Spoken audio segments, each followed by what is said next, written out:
څنګه یوه نیکمله ښځه زنا ته تیاره شوه او بیا څه وشول؟ سلامونه او احترامات مې قبول کړئ دوستانو. امید دی چې ټول به روغ جوړ یاستئ.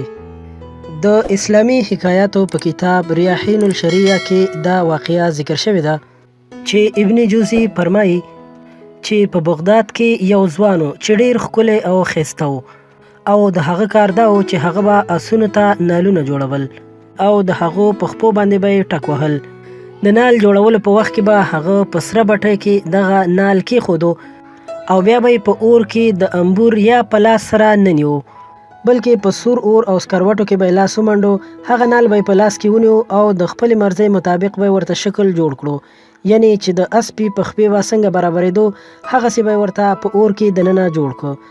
خلکو به چې ده ته کتل نو ده ته به یې لیونی ویلې او حیران به هم چې په ده باندې د اور هیڅ اثر نه کېږي او دا په اور او سکروټو کې داسې لاس وهي.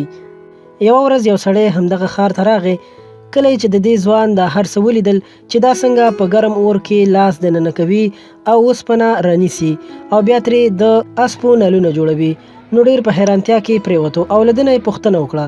دې سره ورته ځوان جواب ورکړ چې هغه په جلدۍ کې یعنی زر اوسپنه اوچتوي، نو په دې وجه باندې په هغه باندې هیڅ اثر نه کوي، او ورته یې وویل چې زما لاس اوس دې سره عادت شوی دی، نو ځکه زه دا ګرمایش برداشت کولی شم او ما ته د جمهور یا پلاس هیڅ ضرورت نه پیښیږي. دې سره دې سړي وویل چې زه ستا خبره نه منم، دا خو یوه بله خبره کیدی شي، ما ته حقیقت ووایه چې حقیقت څه دی. په دې سره ورته دغه ځوان وویل چې د بغداد یوه ډېره ښایسته او ښکلې جینۍ وه. د هغې مور پلار د عمرې لپاره تللي وو او بیا د هغې مور پلار د څه حادثې په وجه باندې دواړه وفات شوي وو او دا جینۍ یوازې په دغه ښار کې اوسېدله.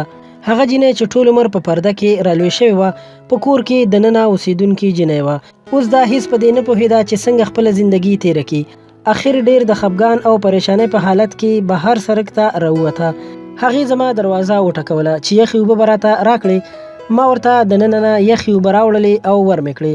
جینۍ اوبه وڅښلې او ویې ویل چې الله دې تا سره ښه وکړي. ما ترې پوښتنه وکړه چې تا څه خوړلي که نه؟ هغې وویل نه، ما هیڅ نه دي خوړلي. ما ورته وویل چې ته داسې یوازې ولې ګرځې؟ نو دې سره هغې په خپل ځان باندې تېره شوې ټوله واقعه ما ته بیان کړه او ویې ویل چې زما په ذهن کې نه راځي چې زه څنګه زندګي تېره کړم. ما ورته وویل چې ته ماښام کې همدلته زما کور ته راشه، زه به تا ته ستا د خوښې خواړه درکړم او ډېر ښکلی خوراک به در باندې وکړم. جینۍ لاړه. په دې سره ځوان وویل ما د دې جینۍ لپاره ډېر ښایسته ښایسته څیزان تیار کړل. کله چې د ماښام وخت شو هغه زما کور ته راغله او ما د هغې مخې ته خوراک کېښودو. کله چې جینۍ د خوراک لپاره لاس اوږد کو نو ما د دروازې کونډه وروسته او ورسره زما نیت هم بدل شو. دا زما لپاره ډېره یو اسانه موقع وه ځکه چې جینۍ زما سره په کور کې وه.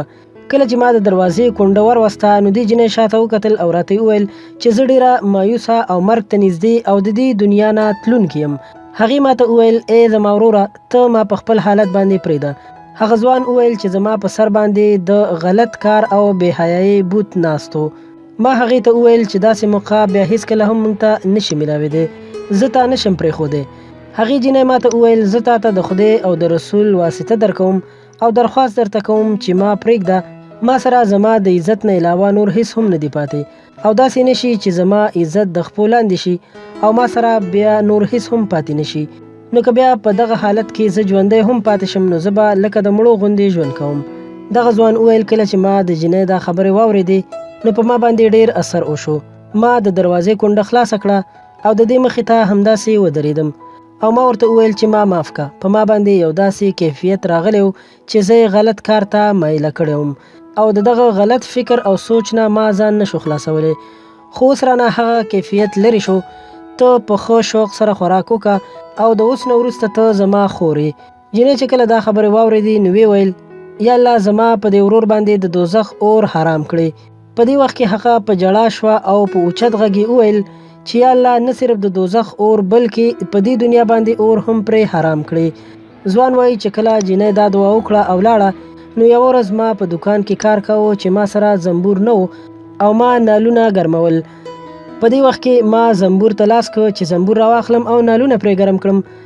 نو زه وښویدم او د کویلو ګرمو سکروټو ته پرېوتم، خو زما لاس چې په سکروټو کې ګیر شو هیڅ پرې د سکروټو اثر ونه شو. زه حیران شوم. بیا ماته د دغه جینۍ دغه دعا رایاده شوه او د هغه وخت نه واخله تر اوسه پورې زه په دې اور کې همداسې کار کوم او زه پوهیږم چې په ما باندې دا سکروټې اثر نه کوي، ځکه چې ماته هغه جینۍ دعا کړې ده او زه بغیر د سویرې نه په سکروټو کې کار کوم او نالونه جوړوم.